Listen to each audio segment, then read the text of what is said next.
Hey, friends, we just got finished with a 200-hour yoga teaching program. I thought this might be a good opportunity to talk about the program and what you can expect if you decide to join. We decided to take our 300-hour and move it to January because some of the people in the 200-hour wants to do the 300-hour, but they wanted to get through Christmas and all that, so that made sense. So we're going to start the 300-hour in January with another 200-hour training. So why do a yoga training? What benefits does that give you being in recovery? This is one of the only recovery yoga studios, is the only recovery yoga studio in the world. And we have one of the few 200-hour trainings that is specifically focused on recovery. And so we're kind of proud of that, I guess. Why recovery and yoga? How does that work out? And why do a training? So, you can go to recovery yoga classes, and they're great, and you're working with your body and your mind and your spirit and all that. And meeting afterwards, and that might be enough for you, but maybe you want to go a little bit deeper. And that's what the 200-hour training is for. That takes you into a deeper aspects of the yoga philosophy and things like that. And also gives you focus, gives you purpose. So, we've had quite a few people who had less than a year going into the program and then having over a year when they got out. And there was one gentleman had like 13 days when he got into the program, but then ended up finishing, and then got a few years and in recovery. And that's not guaranteed for everybody, but it does give you something to do. And I think having purpose and something to do, especially in early recovery, is essential. Also, if you've been in a recovery for a long time, maybe recovery is getting a little bit, not stale, but, maybe you need something else to make it exciting. And so that might bring that as well. Our weekends, we meet once a month on the weekend, Saturday and Sunday, and they are kind of like a recovery intensive. We have a lot of we talk about recovery and how this affects your recovery, and we talk about each other's recovery. And so it becomes like a really tight home group that for, 9 months. But then that goes on for, forever. I know I still know and in contact sometimes with the people I took my first 200-hour training in. And, one of the people I did a 500-hour training is the president of my board, and the second one from that class.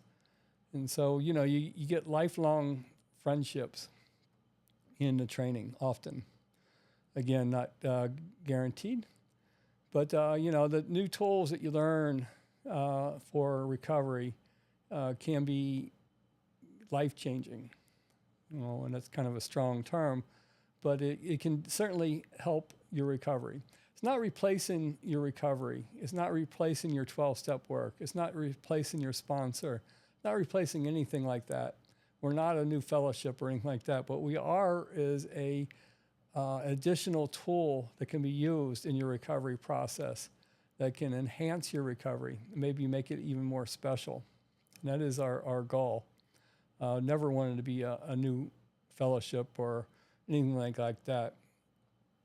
So what do you do in a 200-hour? We'll just go over the 200-hour today, and maybe next time we'll go over the 300-hour, what's involved in that. But the 200-hour, our first module, is the skeletal system and how the bones are all put in, especially the joints and joint capsules and all those kind of things. And then we talk about compression and tension and knowing the difference of those two. And then after that, we go deep right into the Yoga Sutras. The Yoga Sutras are a roadmap. It's a scientific method of finding enlightenment. But they have the 8 limbs of yoga. The yamas and niyamas start off our spiritual principles, how we live our life. And we do that just like in recovery. When we live our life right, it takes care of a lot of different problems. And then with the I'll do another video on the yamas and niyamas. And I'm going to do some courses too. And I think that's one of the courses I'm going to do is yamas and niyamas, because they're so important. Everybody goes through the training, sees how well they fit in recovery. We start with that. We start with living our life right. And you add that with the steps and the traditions, you have a lot of freedom right there. But then after that, then we work into asana, our body. Then we work into bringing the attention from outside. Going outside, we go inward. Use in the pratyahara, we bring the attention inward and what's going on there. And then doing that, we get some concentration. And then through the concentration, we get meditation. And through meditation, we get these deeper insights, which some call that samadhi. So right off, we get the roadmap of how, the deep yoga philosophy in the first weekend. The second weekend is the Virtues Project.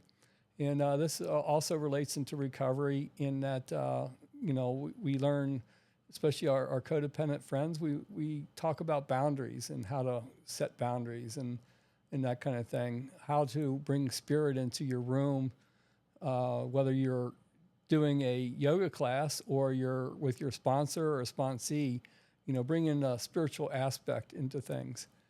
And then become a yogic sponsor by learning to listen well and allowing other people to talk and helping them find their own answers. And I think that is a goal of a sponsor. Not so much, certainly isn't telling anybody what to do, but allowing the person to find out their own answers. And that is the spiritual companioning aspect, but it's also yogic sponsorship. I use it often with my sponsees, not all the time, but often, and it works out well. The third module is 5 great elements in the 7 chakra system. I wrote a book on the 7 chakras and the 4th step, and so we go over that, and we go over how the 5 elements interrelate with that, and also how it works with our endocrine system.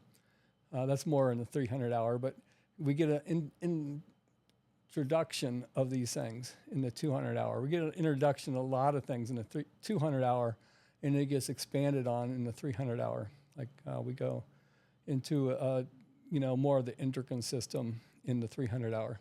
But in the 200 hour, we learn what they are and how they can work with us in our recovery.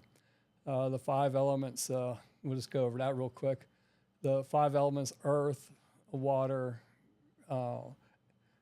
fire, air, and space. And so earth allows us to feel grounded. And there's so much, and especially in the society where we need to feel a sense of groundedness, because we're all up in our head and we're in our computers and we're on our iPhones, and we have all this information come around. It swirls around in our head. It gets our energies up here where we need to ground ourselves with our earth energy. The earth energy is acceptance, it's expansion, it's nurturing. And, so we start there. And the water element is, our feelings and our creative expressions. And so we can see that into, how we use our sexual energy, because that's a great creative energy. But our feelings are there. And we talk about feelings and how they're supposed to move. They're supposed to move, all feelings are fine to have. It's just when we let them, we get them stuck like a stagnant pond, that's when they become problems. But if they're moving, even anger, I have anger, I feel anger, I can let go of anger, I can move on. And so it's, none of the feelings are bad or good or either one. They're just, constantly flowing. And then the fire, our self-esteem, our somewhat of our ego, our getting things done, our ability to push past, burn, transform ourselves from our addictive self to our recovery self. It takes a lot of fire energy, a lot of tapa, as they call it. And we learn about that. And then the air element is also about moving and change. That everything changes, and once we get comfortable with that, then we allow the changes to happen. We make changes that need to be happening, like getting clean or getting sober, or changing your mind on any addictive tendencies is a change that needs to happen. And so we celebrate the changes that need to happen, but we don't allow changes all the time, and don't allow our mind to be scattered. And then the space element is the container for all of it, having spaciousness in our mind and spaciousness in our being. We're able to include more in knowing that when we get stressed, our space becomes really tight, and we don't have room for anything else in our life. And that's when stress happens, when we are not working with our space element well. And so we go over these things. And then in the fourth module, we go into the muscular system and work with myofascial release and talk about the fascia system and how that all works, and how the fascia system works with the muscle system. And, working with those things with, different aids, recovery balls and foam rollers and those kind of things that help us work with the muscles, but then also, using our muscles, our larger muscles in our yogic practice. And so we go over all those kind of things. But, it's not like, you're not taking an anatomy course per se, but there's a lot of anatomy in it. But you're not going to be a doctor or a massage therapist per se. So, you need to know what the muscles are, but you don't need to know all the muscles, just the ones that are important for our yogic practice, and the ones that people come in complaining about. The main things they complain about is our hips, and the muscles that hold our hips in there and allow our hips to move, our lower back, the muscles that support our spinal cord, and oftentimes our shoulders are affected when we come into a yoga class. And so we learn about the muscles of the shoulders and, of course, the quads and hamstrings and all those kind of things. But we do it with myofascial release, so we get to feel the muscles. And then we go into pranayama. And pranayama is going into our nervous system.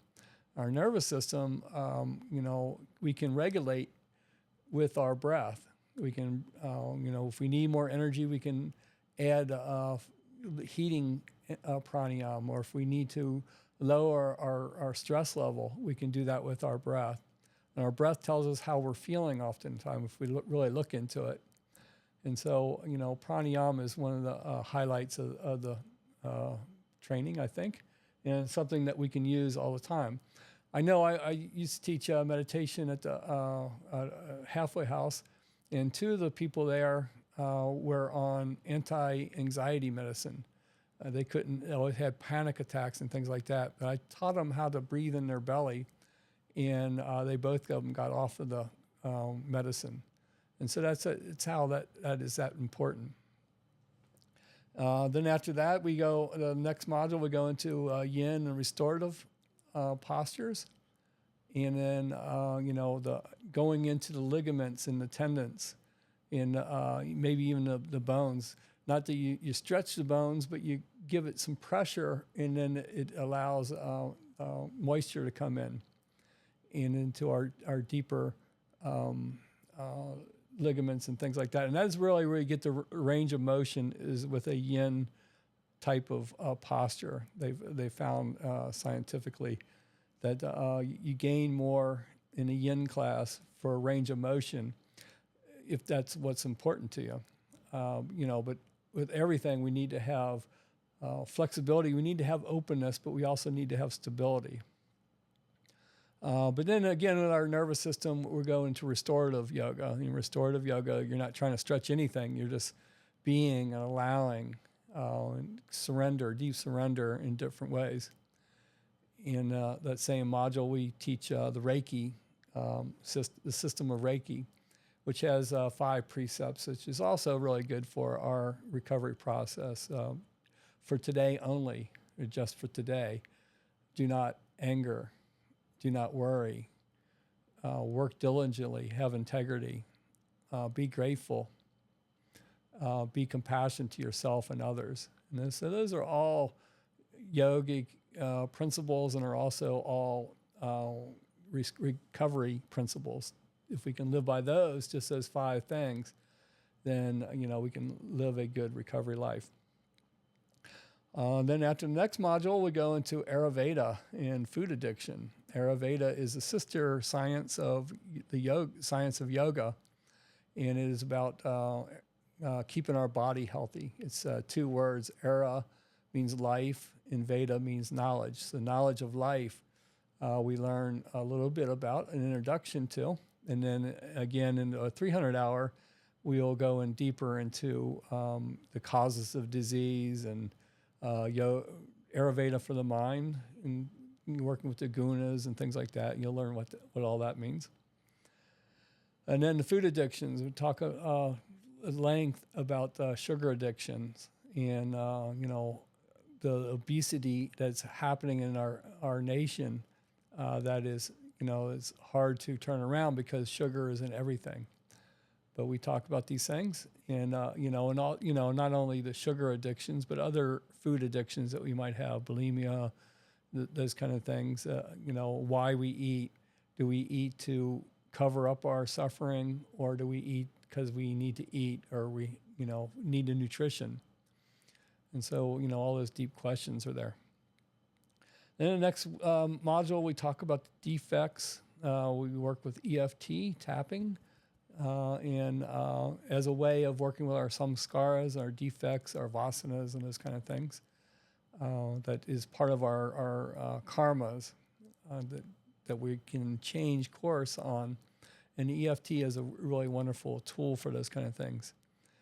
Alongside that same weekend, we have Renee come with Phoenix Rising, and we're so blessed to have her come and show us how, the possibilities of yoga therapy, just as an introduction. And it's always a powerful weekend. And then Renee also does other things at the studio. She does Zapta Zen and does a few other things at the studio that if you don't know Renee, then you should. And then next module is a Bhagavad Gita, which is an ancient text of Krishna talking to Arjuna and talking about life and talking about the 4 paths of yoga that we can go by, and also helpful is in recovery as well. First, karma yoga. Karma yoga is the 12th step, or just doing the right thing for the right reason, just going out and being of service in a society that we've taken so much from. And then there's bhakti yoga, devotion to your higher power, going into the 11th step, looking for knowledge of God, getting in a deep relationship with God, of whatever your understanding is. We're not pushing any kind of God. I think we did that in the last video. That was not a religion. So hopefully you got caught on to that.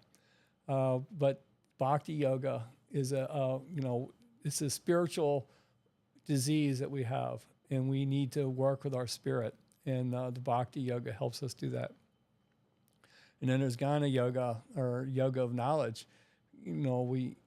From our first day, people say, read the text, read the big book, read the literature.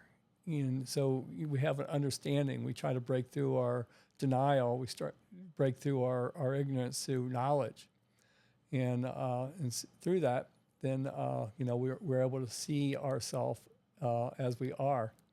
And that's kind of what the 12 the steps are about, and working the traditions and the concepts and all those things that we work on. is all gaining knowledge. But not only just gaining knowledge for knowledge's sake, but utilizing the knowledge that we have, bringing it into our world and helping others with that. And the last one is the Raja Yoga, yoga of meditation. And so through meditation, again, we learn our deeper aspects of ourselves. So a lot of different things that we do in 200 hours, and it is a 9-month course. The last weekend, we sit in silence. We talk about the business of yoga. We, of course, have our final exam and that kind of thing. But through the whole thing, you're hopefully you're ready for the exam and you'll be fine. But it is just a wonderful way of taking a year for yourself, and you might want to consider it. And again, this is also an introduction to how recovery and yoga come together as one unit. So I hope this is helpful. I'll probably play this now, and I'll play it in December. But hopefully it gives you seeds of thought and maybe prepare yourself for a great adventure, an adventure into yourself. So, namaste.